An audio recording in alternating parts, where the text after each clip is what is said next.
Quel est le procédé par lequel Dieu s'y prend pour équilibrer la balance? Ce que je veux dire par là, c'est lorsqu'il y a un péché qui a été commis, une faute qui a été commise, il faut que la justice soit exécutée.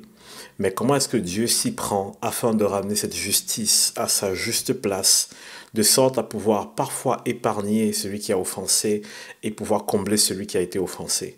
Nous allons parler aujourd'hui d'un mystère, c'est le mystère du pardon des péchés.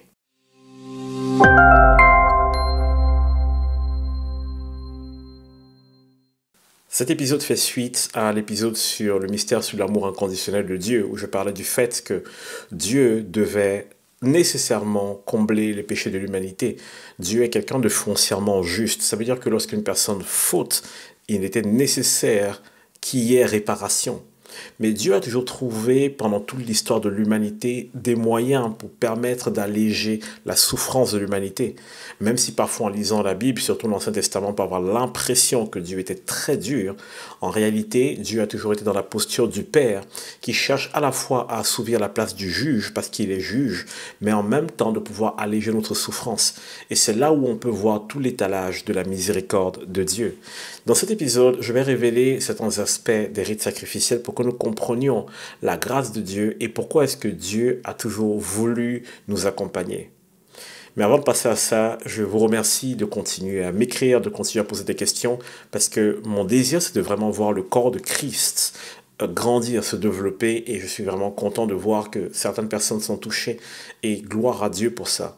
Je vous invite à partager les épisodes aussi avec des personnes qui ont besoin de comprendre et de grandir dans la connaissance de la parole de Dieu, à vous abonner, à laisser des commentaires. En tout cas, mon but, c'est que ça devienne de plus en plus interactif pour que nous puissions échanger et grandir ensemble.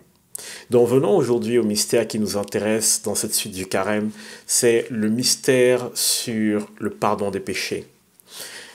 Je reprends l'histoire de Caïn que j'ai déjà dit dans l'épisode précédent où Caïn a fauté, il a tué son frère.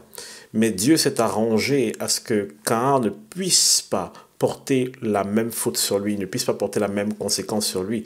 Parce que vous comprenez bien, si on doit obéir à la loi de Moïse, par exemple, qui dit œil pour œil, dent pour dent, ça veut dire que si tu as tué, tu dois être tué. Ainsi, l'équilibre est respecté. Mais Dieu ici ne va pas tuer Caïn pour venger Abel. Il y a des conséquences à son péché, à sa faute qui sont là et qui sont inhérentes. Il ne peut pas les fuir. Mais Dieu veut quand même lui faire miséricorde. Donc on voit ici Dieu exposer sa miséricorde en choisissant de ne pas réclamer la vie de Caïn. Et non seulement il fait ça, mais en plus il dépose sur Caïn une marque pour éviter que quelqu'un d'autre ne venge Abel, c'est-à-dire ne prenne sa vie. Parfois dans notre propre vie, c'est ce qui se passe. Nous faisons répétitivement les mêmes erreurs et Dieu peut venir et réclamer justice. Mais Dieu cherche toujours des moyens et des stratagèmes pour nous démontrer de la miséricorde. Et donc parfois, lorsque nous nous retrouvons face aux conséquences de nos fautes, ce n'est pas Dieu qui nous punit. Si je prends une voiture et que je roule à 180 km sur l'autoroute et que ma voiture fait un hors-piste, ce n'est pas Dieu qui m'a puni. Mais par contre, le but de Dieu, c'est que nous n'ayons jamais l'envie de tenter ce genre d'expérience parce qu'on sait que ça peut mal finir. De toute façon, nous vivons dans un monde déchu. Et même en restant chez vous, assis à la maison, il peut vous tomber des trucs dessus. Dans tous les cas, nous devons toujours nous appuyer sur la miséricorde de Dieu, mais plus encore sur sa grâce. Regardons un peu comment est-ce que Dieu a conçu les choses dans le rite sacrificiel juif pour que nous comprenions la racine du pardon des péchés. Si nous lisons par exemple Nombre 6, je lis à partir du verset 13, il dit « Voici la loi du Naziréen. Le jour où il aura accompli le temps de son naziréat, on le fera venir à l'entrée de la tente d'assignation. Il présentera son offrande à l'Éternel, un agneau d'1 an et sans défaut pour l'Holocauste, une brebis d'1 an et sans défaut pour le sacrifice d'expiation, et un bélier sans défaut pour le sacrifice d'action de grâce. » Regardez bien ce qui se passe ici. Il y a 3 choses. Déjà, on parle du Naziréen. Le Naziréen, ici, c'est celui qui a été mis à part pour Dieu. Et d'ailleurs, chaque chrétien aujourd'hui, quelque part, est un Naziréen, parce que la Bible nous dit que lorsque nous sommes sauvés, nous sommes le peuple que Dieu s'est acquis. C'est-à-dire, nous sommes le peuple que Dieu a mis à part. Donc, en fait, spirituellement, nous sommes tous, pour ceux qui sont nés de nouveau, des Naziréens. Et derrière, ce qui est intéressant, c'est qu'on demande 3 types d'offrandes. Ça veut dire qu'il y a 3 choses qu'il va falloir couvrir ici. L'offrande pour l'Holocauste, et ensuite l'offrande pour expier les péchés, et ensuite il y a l'offrande d'action de grâce. Je vous dis quelque chose qui va être très étonnant. Lorsque nous regardons dans l'histoire, par exemple, du Panthéon grec, j'ai déjà pris cet exemple, nous nous rendons compte que les dieux demandaient des offrandes afin d'être satisfaits eux. Mais si vous lisez la suite de cette histoire, vous allez vous rendre compte d'une chose. Les offrandes que Dieu demandait, généralement, c'était pour le pardon des péchés, et le reste, une bonne partie, était donné aux gens qui travaillaient dans le temple. Et quand on regarde ce qui est intéressant dans cette histoire, quand on regarde certains détails de cette histoire qui sont intéressants, pardon, on se rend compte que Dieu demandait à ce que certaines choses lui soient brûlées à lui en sacrifice. Et étonnamment, parmi ces choses, il y a le sabot, les cornes, la peau, du moins ce qui ne se mange pas. Je pense que la poitrine est la seule chose qui pouvait se manger, que Dieu demandait parfois qu'on lui réserve comme morceau.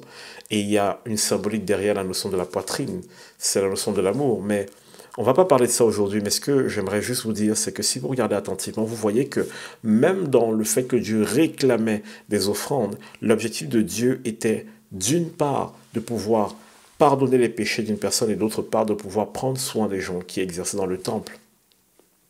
Maintenant, vous allez me dire, mais Steve, pourquoi est-ce que Dieu a besoin de pardonner les péchés? Chaque faute qui a été commise a besoin de réparation. Et au lieu de punir l'auteur de la faute, Dieu préférait punir un animal. Maintenant, si nous regardons attentivement la notion de la brebis d'un en sans défaut pour le sacrifice d'expiation, c'est de Jésus dont il s'agit ici. Je reviendrai certainement dessus pendant Pâques. Vous devez comprendre une chose. La Bible dit que Jésus est l'agneau de Dieu qui ôte le péché du monde. En disant que c'est lui que Dieu a compté exécuter pour expier les fautes de l'humanité.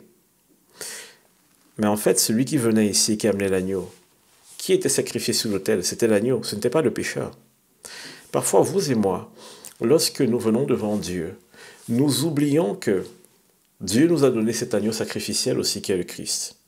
Ça veut dire que lorsque nous nous tenons devant Dieu, celui qui est sacrifié sur l'autel, c'est Christ. Ce n'est pas vous. Et parfois, nous demeurons avec la condamnation de nos fautes et de notre péché. Pourtant, le sacrifice d'expiation a déjà été fait.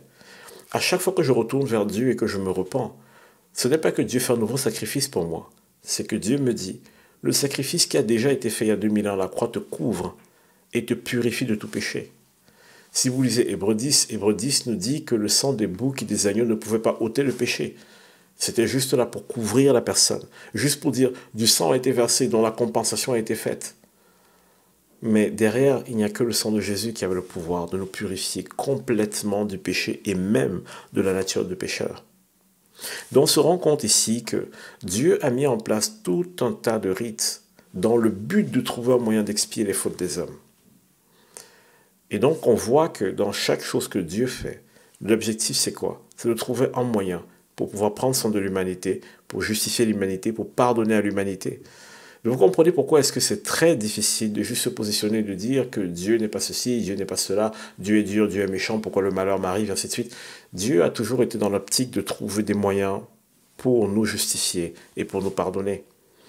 Et ça continue jusqu'à aujourd'hui. Le sacrifice de Jésus à la croix il y a 2000 ans a été suffisant une fois pour toutes, de sorte que nous n'ayons plus besoin de refaire ces sacrifices. Si vous êtes vraiment intéressé pour creuser la question des sacrifices, je vous invite à aller lire par exemple des livres comme Nombre 22, si vous lisez par exemple Nombre 22 qui parle de certains sacrifices, si vous lisez Lévitique 7, si vous lisez en tout cas les livres de Lévitique, Deutéronome et Nombre, vous parleront énormément des rituels et vous allez voir tout ce qu'il fallait faire pour être pur devant Dieu. Et c'était pas évident. Maintenant, voici la question qu'on va se poser. Pourquoi Dieu a donné des lois aussi difficiles? D'une part, parce que pour se purifier soi-même de son péché, c'est pas facile. C'est pas évident de dire j'ai blessé quelqu'un et je vais juste me purifier de mon péché et c'est fini. Non, la blessure qui a été commise derrière, elle est toujours là dans le cœur de la personne. Et la personne doit guérir de ça. Ça veut dire que quelqu'un doit payer pour ça. Et c'est là où nous venons sur l'un des points les plus importants de cette vidéo. Comprendre la différence entre la miséricorde et la grâce de Dieu. Écoutez attentivement ce que je vais dire maintenant. La miséricorde, dans l'épisode précédent, je l'ai définie comme le fait que Dieu choisit de ne pas réclamer la justice qui normalement devait tomber sur nous. Ça, c'est la miséricorde. La grâce est tout autre. La grâce, c'est que non seulement Dieu ne réclame pas le dû, mais quelqu'un vient payer ce dû à notre place. Et ensuite, cette personne nous donne même la capacité d'aller plus loin. C'est un peu comme si Jésus, en fait, ce qu'il a fait, c'est que Jésus est venu et que Jésus a dit, écoute, il ne peut pas payer sa dette. Je vais non seulement prendre la colère qui devait retomber sur lui, sur moi, ensuite je vais payer sa dette et après je vais lui donner le Saint-Esprit, je vais lui donner le moyen pour qu'il puisse grandir et non seulement se débarrasser de sa nature pécheresse, mais commencer à faire du bien autour de lui. Vous voyez l'étendue de la grâce. Donc, lorsqu'on regarde ici ce qui se passait avec le sacrifice des animaux, on voit que ces sacrifices étaient là afin de pouvoir couvrir les gens, afin de pouvoir dire que des personnes, du sang a été versé et il y a pardon et on passe à autre chose. Mais la dette qui était là, elle devait être payée à un moment donné. La miséricorde avait été manifestée, mais la dette demeurait, la colère demeurait. Et Dieu, ce qu'il a voulu, c'est qu'une fois pour toutes, Jésus soit celui qui prenne cette colère sur son dos. J'espère que ça nous permet de comprendre maintenant le positionnement de Dieu et comment est-ce que Dieu a construit les choses. Comment est-ce que Dieu s'est positionné pendant le début de l'humanité jusqu'à maintenant, parfois via des rites qui peuvent être compliqués, mais avec un seul objectif, trouver des voies et moyens pour non seulement exercer sa justice, parce qu'il faut que la justice soit rendue, mais en plus de ça, réussir à nous faire miséricorde, mais au-delà de ça, manifester sa grâce envers nous. Dans les prochains épisodes, nous allons parler du mystère de la croix, dans le sacrifice de Jésus, et on va aller plus loin dans ce que j'ai expliqué maintenant. On va parler du mystère de la résurrection, on va parler du Saint-Esprit, de toutes ces choses. Donc, moi, je vous invite à vous abonner à la chaîne et à activer la cloche de notification pour toujours être tenu informé des prochains épisodes. Parce que j'ai une certitude, c'est qu'au fur et à mesure que nous allons approcher de Pâques, la révélation de la croix et du Saint-Esprit sera tellement intense que ma conviction, c'est que vous allez commencer à expérimenter les choses surnaturelles dans votre vie parce que vous allez comprendre le cœur du Père, embrasser l'amour du Fils et porter la puissance du Saint-Esprit. Soyez bénis.